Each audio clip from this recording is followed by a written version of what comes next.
I know I haven't made a video in a while, and I'm not done making videos, and it's not because I've been out of ideas, but for some reason, every time I went to make one, I paused. So the last time I posted, I talked about how this semester of medical school felt much different. Well, I'm still here, and the semester did pick up really close after me making that video.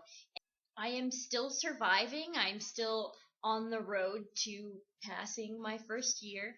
That being said, I think that I was thinking about what my biggest challenge has been personally this past month. And it kind of has to do with something that has been a challenge for me for a really long time, but I've never really been able to effectively verbalize it. And it has to do with exams and testing and scores. And so for most of my life, I think I'm not really your average pre-med who um, topped the class all through undergrad. And I was top of my class like before that. I was always like fairly good at school, but I think there were always people that were better than me, and especially in undergrad, I always thought of myself as a little bit lower compared to the rest of my fellow pre-meds. And I think at a point, especially my senior year, I really equated that to myself being of lower intelligence. And since medical school, I think something that a lot of people go through is like it's hard for them to not be at the top anymore. They start to question their intelligence. But for me, I think a little bit of almost the opposite has happened.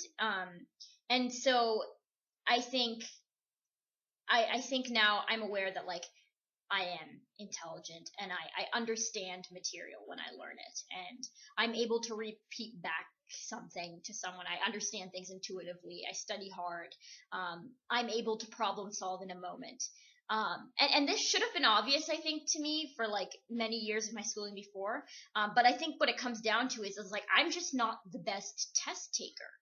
And unfortunately, the way the United States school system works is it is set up in a way that I think allows us to judge ourselves based on our test scores. And a lot of the time that determines where you go and what you do, because you're just like, well, that's my test score. This person must be really smart because they score really good on tests, and this person must be really not smart because they score not so good on tests. And it's not to say that I don't score like that I just fail all of my exams all the time, but it is to say that I think that I don't expect like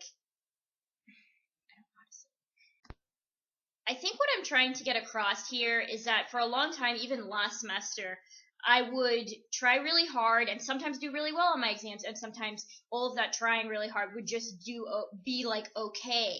And I think what I finally come to understand is that my exam score doesn't always represent how well I knew the material, and sometimes it just represents like how I felt in that moment in that question, and like the time crunch and like what was going on in my brain. Sometimes it's just anxiety.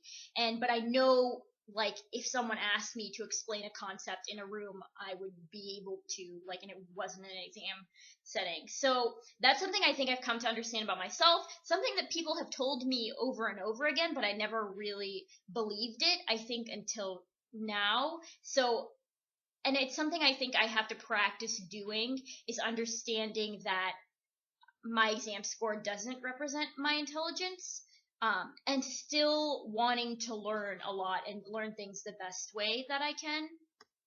Now, the shift that has happened is now that I feel like I am aware of being capable of excelling and having that. Before I just thought like I was just like less smart, but now I don't really think that as much anymore. So now I want to excel and I want to be on top. And I still can't do that because my test taking skills are still kind of the same. And I don't know really how to fix that. And I know people say like, oh yeah, you have to work on like, eat a good breakfast and get sleep the night before and study ahead and this and that. But it just, and I can do all of those things, but sometimes it really does come down to I blanked. I read this concept yesterday and I knew it, but today I am taking the exam and I am blanking, and I can tell you about it tomorrow when I look at it again. But right now I can't deal. And that's a problem for me. And I'm starting to wonder how that's going to play out. And I think my biggest fear that I'm struggling with at the current moment is that I will never be able to effectively convey my intelligence because of my lack of ability to excel on an exam. So that's a fear. It's real, and I think about it a lot, and I don't really know what to do about it. But I'm gonna work on trying to be positive despite that scaredness inside of me. And I'm still gonna pass, and I'm still gonna be a doctor. So isn't that the dream?